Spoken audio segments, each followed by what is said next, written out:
This is the instant Robin Hood, so incredibly well engineered for me by that Holy Roman Empire genius Jörg Sprave. Thank you very much. The Slingshot channel is still making lots of versions of this. This is actually now quite an old one.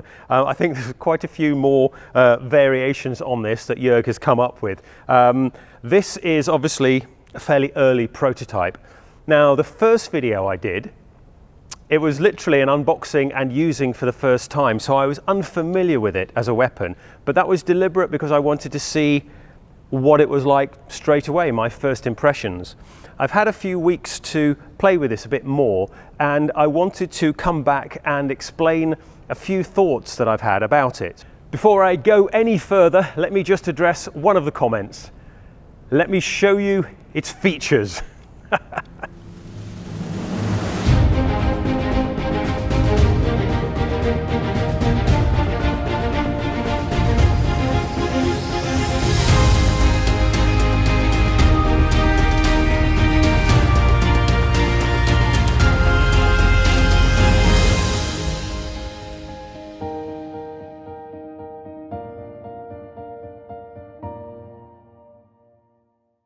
I want to answer a few of the questions that have come in on the comments section, and they're very interesting. A lot of people agree with me that this could have changed history had it been invented in medieval times.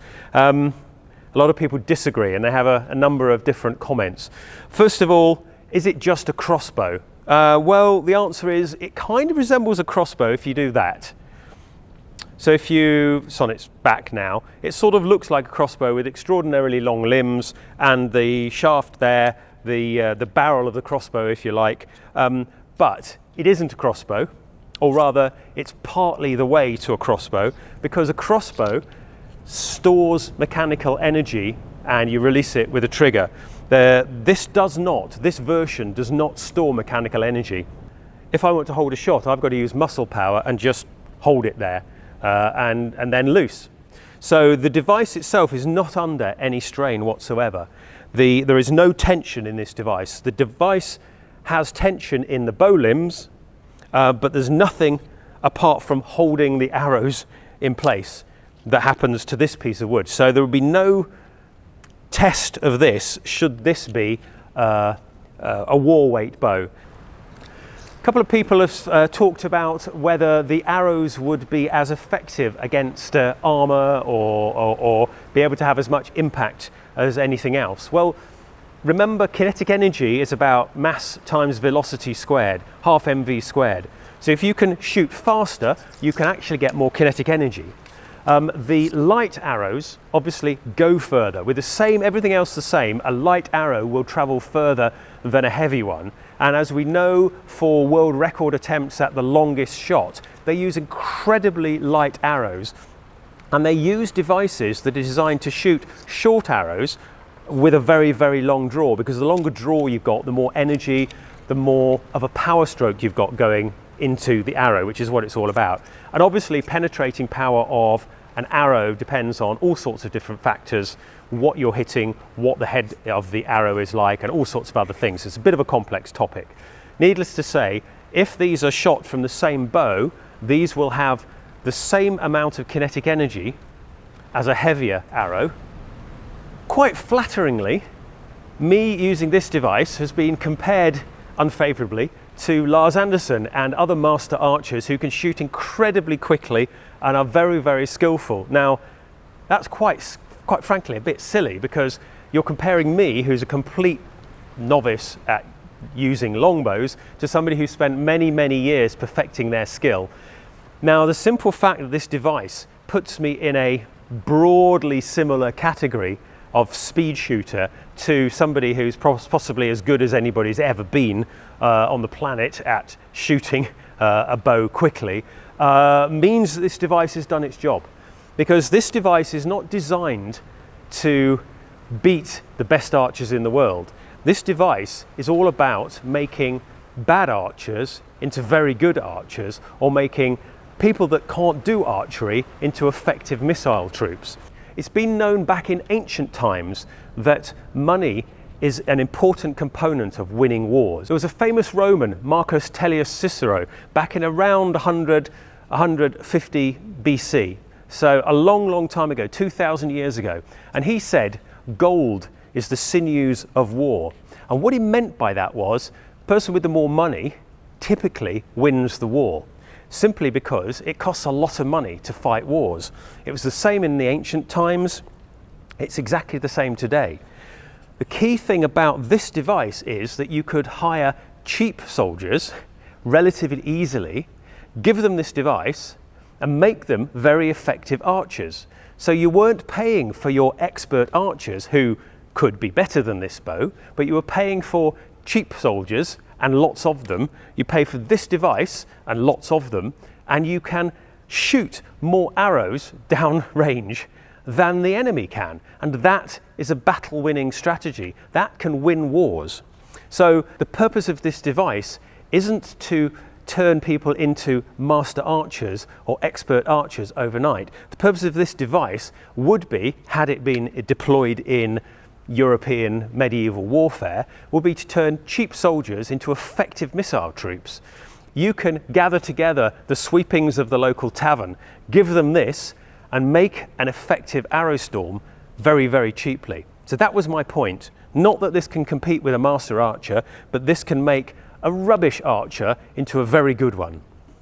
One of the other points that's been talked about was, would this work with a war weight bow? Well, I think it would, because as I said before, this doesn't have any tension in it at all. If you can use a war weight bow, you can pull it back, you can take the arrows and send the arrows down range. So yes, I think it would work with a war weight bow. One of the major criticisms of this device was, once you've shot your 6 bolts or arrows down range, what do you do then? Well, you reload it. And a few people have said, yeah, but it'll take you ages to reload.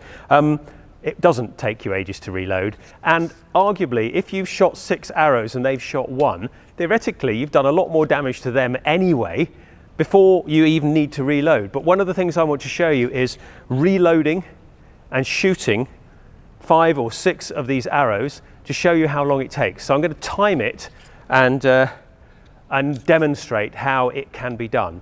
You can rush the loading of this if you're not careful, and the arrows don't really kind of go in properly and it doesn't work.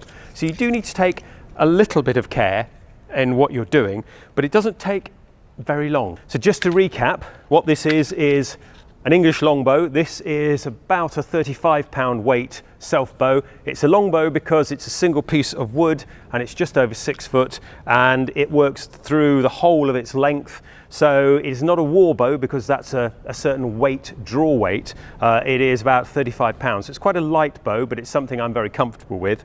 And we have this plywood shaft that the arrows will then sit into. These are arrows, or maybe they're bolts, because maybe they're not long enough to be arrows. But these are obviously a lot shorter than you would typically want to shoot from a longbow, because the arrows are guided by a central barrel, really. This is like the barrel of a gun. So the arrows come out here. So there is no archer's paradox on this device at all, because the arrows are completely guided by the arm or the handle or whatever you want to call it of the device, by the magazine itself, and there's a rail that goes all the way there to shoot out that end.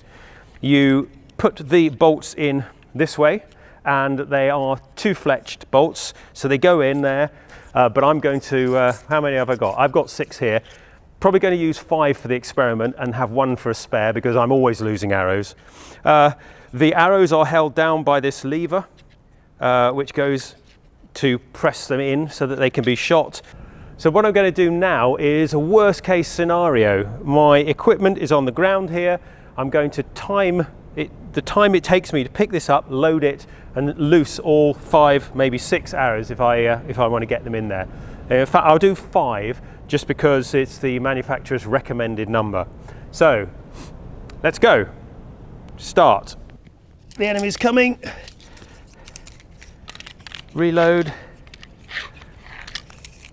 1, 2, 3, 4, 5, and then 1, 2, 3. Missed. That's it, stop.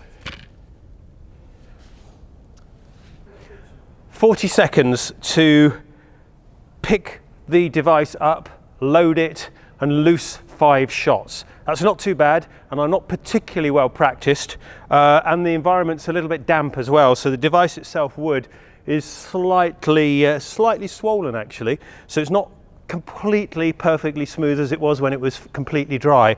It's an incredibly damp day today, so that's possibly why, which is an interesting point, because missile weapons and rain and dampness, they don't work as well. Same for this. I think I just clipped the side there, but that's not a bad grouping. It's oh, that went all the way through into the wood. That's why I've got 6. I'll go and get the other one. So in summary, could this have changed medieval history? I think it possibly could have done if it was used in the right way and in the right circumstances. Of course, the enemy would have captured one of these and quickly reverse engineered it. But medieval manufacturing being what it was, it's going to take them weeks or months to have enough of them ready to fight back against you. So you've still got a window of opportunity with this medieval super weapon to actually win the war. But who knows? Speculation on what might have happened in history is a fun topic, and I guess there's no right or wrong answer.